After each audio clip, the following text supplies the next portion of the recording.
Hey guys, are you ready to explore the world?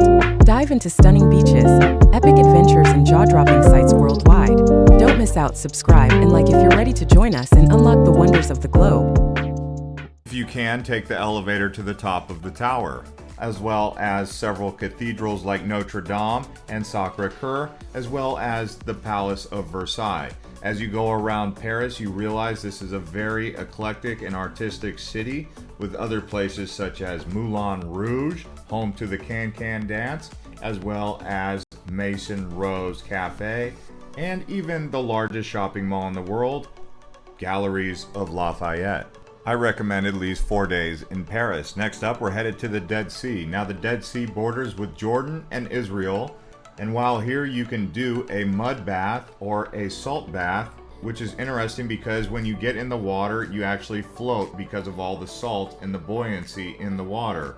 They're on our way down to Patagonia here in South America. It is located in Chile and Argentina. This majestic region is mountainous and lush. Here you will find glaciers, marble caves for kayaking around, lots of different wildlife, including llamas, pumas, flamingos, and other animals. You also have the area of Tierra del Fuego and the famous southern village known as Ushuaia.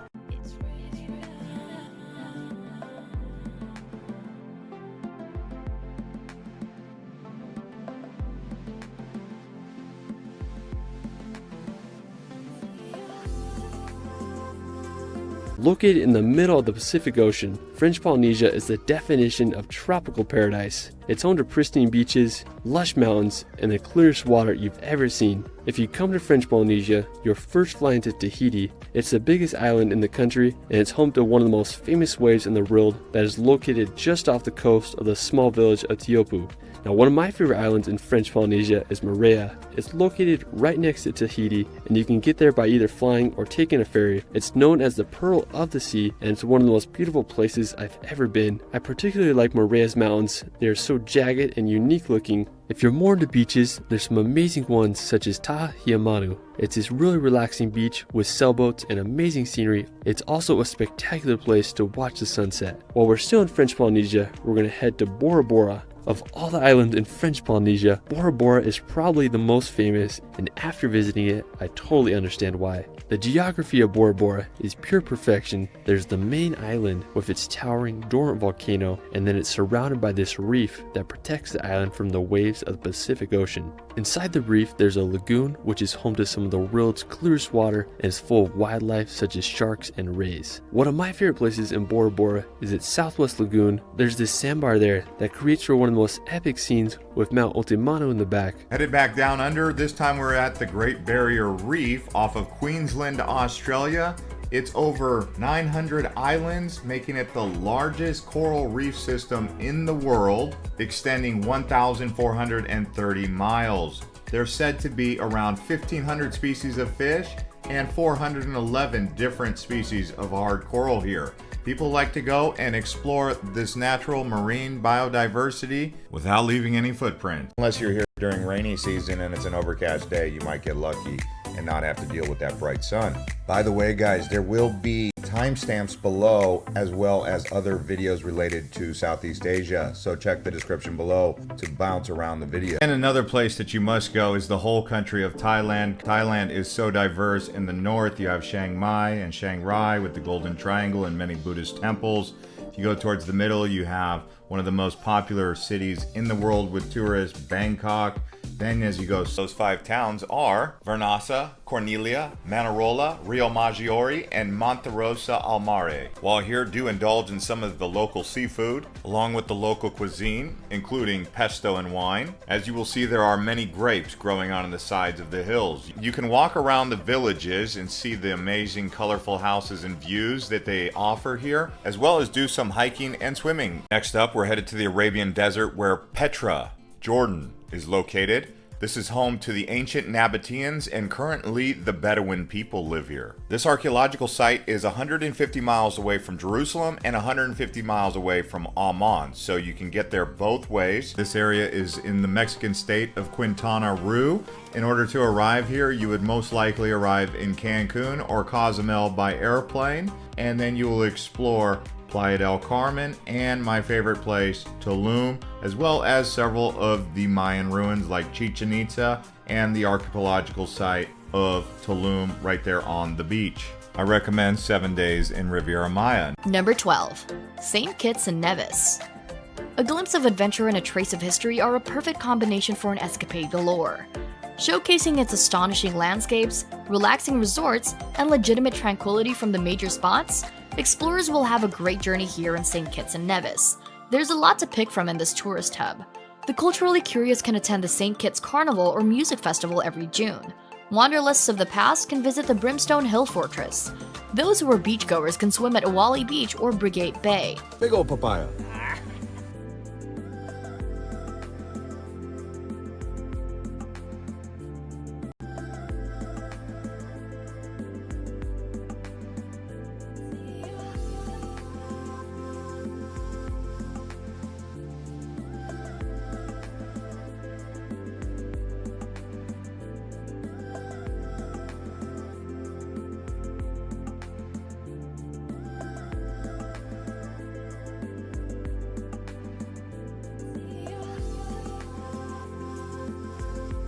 Next up, we're headed over to Tahiti, which is in French Polynesia. More specifically, you want to check out Bora Bora. This volcanic island is surrounded by a coral reef, and it is absolutely stunning. Tahiti is home to many popular tourist destinations like Moorea, with these floating beach bungalows over the water. Tahiti is divided into two parts, Tahiti Nui, and now we're headed to Colombia, to Guatape, Pinol. Now this large rock is very interesting because you can actually walk up the sides of the cliff and then get a view of the lake and the surrounding area around Guatape.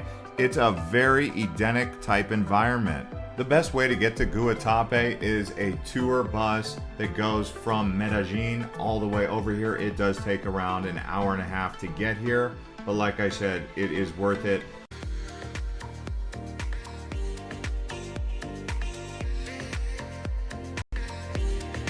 Yeah, if you guys are looking for a great hotel right here in Sanur, I would highly recommend the Hyatt Regency. That's if you got the money. It's about 8,500 Indonesian rupiah, or around $250 per night. Try to avoid the summer months, June, July, and August, because it's extremely hot. Now we're headed to the Big Apple out here in New York, and definitely one of the premier cities in all of the world, just like Dubai. If you've not been to the Big Apple, I would highly recommend getting over there at least once, checking out Manhattan, Times Square. This one is Dubai, and the reason we put this on the list is because it's a very futuristic city. They have the Museum of the Future, home to the world's tallest building, Burj Khalifa. They also have some impressive projects where they're building islands, largest Ferris wheel in the world. Lots going on in Dubai. And one of the best ways to see the Swiss Alps is by train. You can get the Golden Pass, and you can check out the towns and villages in between, where there's Interlaken, Lauterbrunnen, Grindelwald, and so many special places. But again, most people like to go here for the skiing in the Swiss Alps. But the good news is you can visit the Swiss Alps during the winter, the spring, the fall, and the summer and enjoy it. Now this is actually an amazing beach facing south, so it gets high swells from Antarctica. And actually, if you were to look straight out from this beach, the only thing in between here and Antarctica is water. Yes, south of Bali is Western Australia, but from this beach, if you go straight as the eagle flies ahead, it's straight towards the Indian Ocean and into Antarctica. Headed all the way down south, this time we're headed to Antarctica, the southernmost continent and the 5th largest in the world. This is one place that if you go to, you are in a very small demographic of people who've actually visited. It is very rugged and rough, comprised of 90% of the world's ice and 70% of the world's fresh water. Teeming with wildlife such as penguins and a variety of different whales. The best way to get here is by boat from Argentina.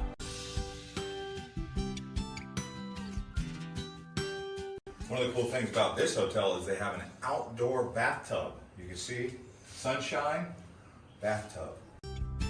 Hotel rooms in Bali can range anywhere between $35 a night to $100 a night for a room like that. Just depends on what kind of bungalow or suite you want.